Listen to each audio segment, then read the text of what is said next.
Comme on ne cesse de le dire, c'est qu'effectivement, beaucoup de jeûneurs se mettent en danger réellement, soit parce qu'ils jeûnent mal, soit parce qu'ils veulent forcer leur corps à jeûner alors qu'il est incapable de jeûner, soit tout simplement parce qu'ils ne croient pas à la médecine, ne croient pas aux médicaments et que pour eux, soit la vie, soit la mort. Oh, combien de personnes de chez nous, surtout les personnes âgées, et les personnes à risque, bien sûr. C'est ce que nous allons voir avec notre cher docteur Cohen Mohamed du Maroc, un des plus grands chirurgiens du Maroc. On remercie en avance pour nous parler des personnes à risque et que ça ne conduit pas à la chirurgie. Docteur, salam alaikum wa Ramadan, Karim Moubarak. Ahlan bik, ahlan wa salam. Comment ça va? Vous allez bien? Alhamdulillah, kul shay bikhair, alhamdulillah. Comment ça se passe en fait avec nos jeûneurs au Maroc par rapport à la santé? Eh bien écoutez, les jeûneurs marocains sont très attentifs à leur santé et les médecins font leur travail pour justement informer. Et ce qui est important dans cette affaire-là, c'est justement l'information. Cette information qui est dans le cadre bien sûr religieux pour respecter les préceptes et les recommandations divines, tout en veillant à ce que la santé soit conservée, bien entendu. Donc il y a énormément d'informations qui se fait à travers les médias, à travers les personnes concernées. Est-ce que vous comprenez que des jeûneurs, dans beaucoup de pays d'ailleurs, hein, c'est peut-être culturel, hein, ils forcent le corps à jeûner alors qu'il est incapable de jeûner? Oui, tout à fait, parce que justement les gens vont se orienter plus vers ce qui est écrit et ce qui est recommandé pour les musulmans et oublient que le corps est important et qu'il ne peut supporter que le supportable. On dit bien mais avant de commencer, je voudrais juste rappeler pour vos téléspectateurs et vos éditeurs quelques notions très importantes qui concernent le jeûne. Et quand on parle du jeûne, on parle d'alimentation, et quand on parle d'alimentation, il faudrait comprendre comment les choses se font. Ouais. Si vous me permettez juste un petit rappel. Je vous en prie, allez-y. Vos conseils sont précieux, croyez-moi. Merci beaucoup. Justement, un rappel parce que on dit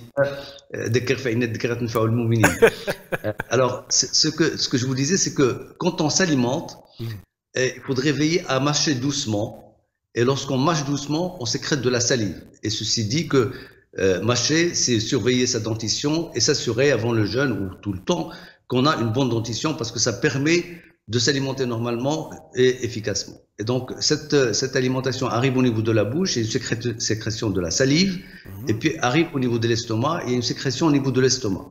Et ces deux sécrétions envoient un message au cerveau pour dire que l'estomac est plein ou je n'ai plus faim. Et cette information doit se faire chaque fois qu'on mange doucement. C'est pour ça qu'on demande aux gens de manger tout doucement et de mâcher bien comme il faut pour justement laisser au corps de réagir à cette ingestion et d'informer le cerveau qu'on n'a plus faim.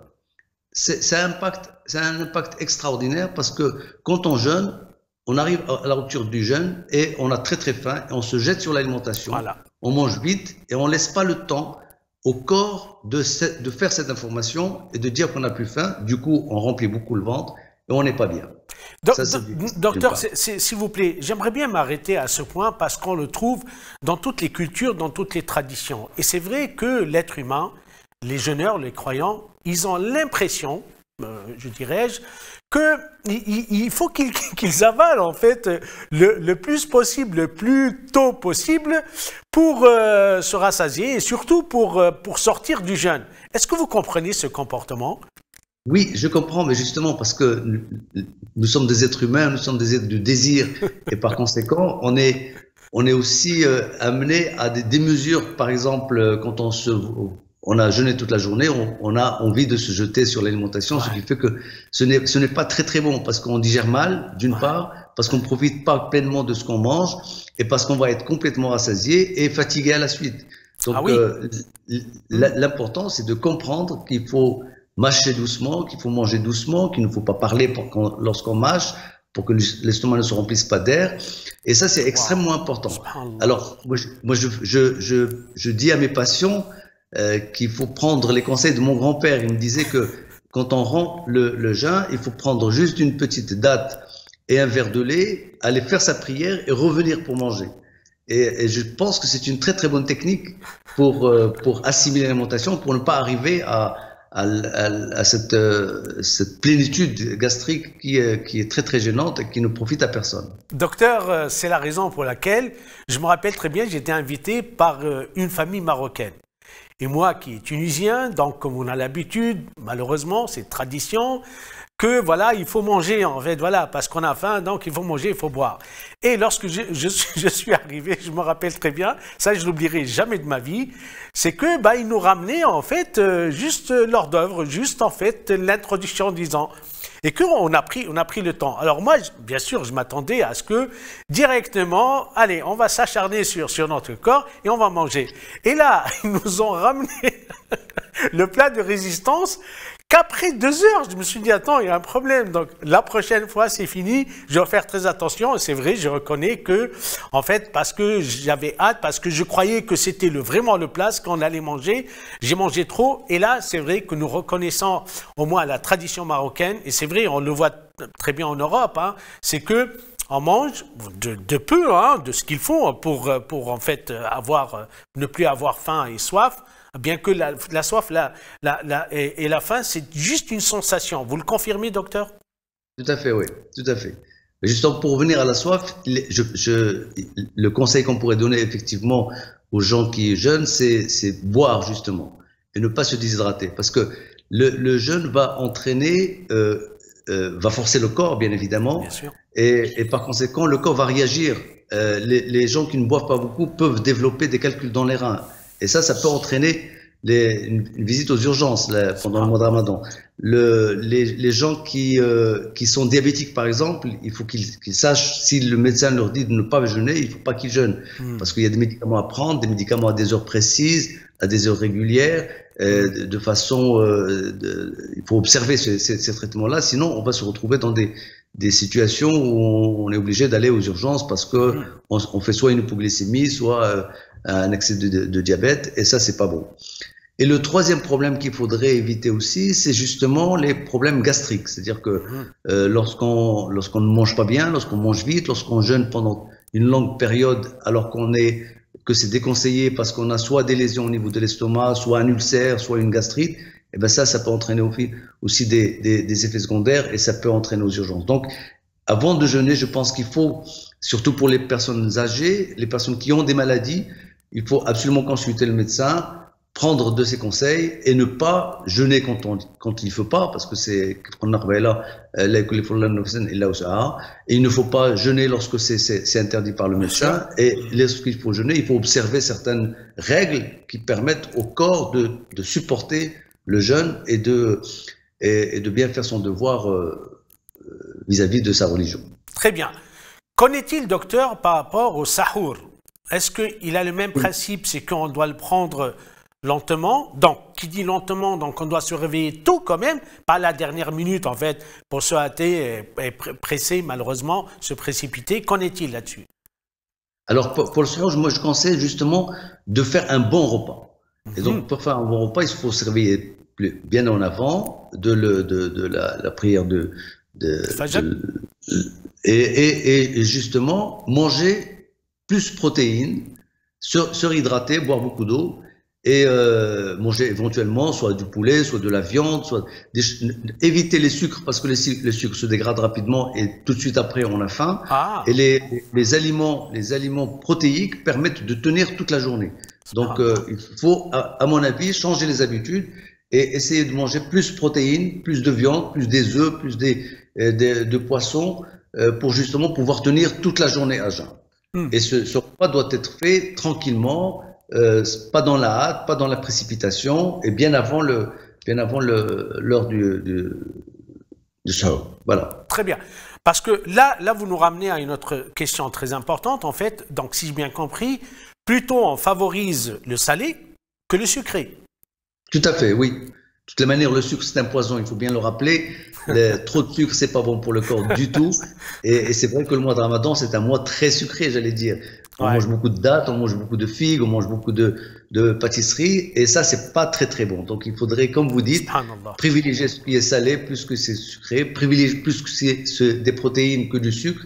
Et ça, c'est important pour le corps. Je sais que les habitudes sont là, qu'il faudrait peut-être se défaire un petit peu des habitudes. Exactement. Et c'est le but de votre émission, justement, c'est pour informer les gens, pour les préparer à un jeûne efficace, à un jeûne dans les règles de la religion, et un jeûne qui ne fait pas mal au corps. C'est ça, c'est le message important. Docteur, en vous écoutant parler du salé, et surtout de la viande, vous avez parlé de la viande, n'y a-t-il pas un risque que ça va alourdir l'estomac? En fait, quand je pose une question que tout le monde peut se poser, en fait.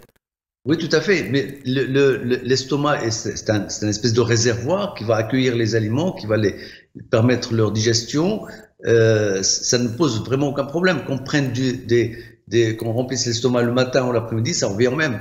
Ce qui est important, c'est justement donner à cet estomac et donner au corps l'énergie nécessaire pour pouvoir tenir toute la durée du jeûne. Et l'alimentation protéique pendant le suhoor me paraît une très très bonne idée. D'accord, très bien. Rappelons, docteur, avant de clôturer et de finir, en fait, les principes du jeûne du mois de Ramadan qui s'inscrit en fait dans les nouvelles tendances scientifiques, médicales, etc. Juste un petit rappel, sous votre contrôle, et vous allez me le confirmer. Donc la première des choses, c'est qu'effectivement, il ne faut pas se presser, hein, il ne faut pas s'acharner, il ne faut pas en fait sauter directement sur les repas, avoir une activité physique, si j'ai bien compris, et le sahour privilégier en fait tout ce qui est protéines, en fait le salé, ce qu'on appelle le salé pour que les gens nous comprennent vite fait, que en fait le sucré.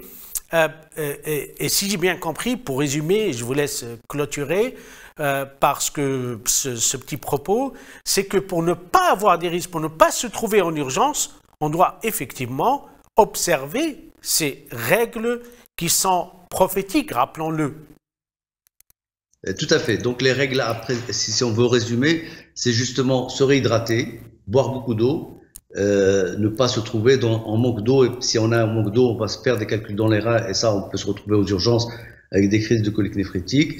Il faut veiller à ce que, lorsqu'on est malade, prendre une consultation avant le jeûne pour savoir si on est obligé de jeûner ou on peut ne pas jeûner, observer ses médicaments et suivre les indications médicales de façon stricte, faire attention à son corps, faire effectivement du sport, ne pas prendre des aliments qui sont indigestes. Moi, ça me rappelle une histoire, éventuellement, les gens qui prennent du café au lait, par exemple, comme qui, à mon sens, c'est quelque chose d'indigeste, ont souvent pendant toute la journée mal au ventre, et parce que la digestion ne se fait pas correctement, parce que ce café au lait n'est pas quelque chose de très très bon, n'est pas digeste. Donc ça, c'est juste une petite parenthèse.